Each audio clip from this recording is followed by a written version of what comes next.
دا انډراپ ډي انجکشن مونږ ولې په پپیو کې استعمالو او بیا سکو او دا د څه دپاره استعمالیږي او کم مریضان دا نشي استعمالولی نو دا مونږ پپیو کې ځکه اچو او بیا سکو استعمالوو چې دا هم غوړ دی او پی هم غوړ دی چې کله دا را سره میلاو شي نو وجود ته ورسیږي نو زمونږ وجود ته خو یو طاقت ورسره ډېر میلاو شي د دې سره سره زر ریسپانس او ریزلټ زمونږ وجود ته ورکړي او دا چې استعمالیږي کله هم چې د چا په وجود کې د ویټامین ډي کمزورتیاوي کم طاقت ویلی شي د دې سره کچري د انسان په وجود کې د کیلشیم کموالی وي یا کچري د انسان چې کوم اډوکي دي د هغې کمزورتیاوي یا کوم جوړونه دي د هغې کمزورتیاوي یا د دې سره د هغه چې کوم غاښونه دي د هغې کمزورتیاوي نو دې دپاره استعمالیږي او د هغه مریضان نشي استعمالولی کوم ته چې کنټراانډیکیشن ویلی شي کچري د انسان په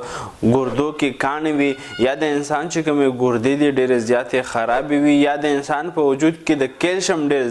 زیاتوالی وي یا دغه په ورکوټي بول کې بار بار کیلشیم راځي او زیاتوالی وي نو هغه نشي استعمالولی دې نه علاوه تاسو دا د ډاکټر په مشوره باندې استعمالولی شي او بهترین رزلټ دی او کچرې خالص علاجي تاسو ته پکار وي نو هغه تاسو موږ نه په وټساپ باندې اډر کولی شئ مردانه طاقت لپاره او کچرې دا انفارمیشن انفارمیټیو وي د خپل فرینډ سره شیر کولی شئ دغه شان انفارمیشن لپاره تاسو زموږ پاڼه ښکلولی شئ شکریه الله حافظ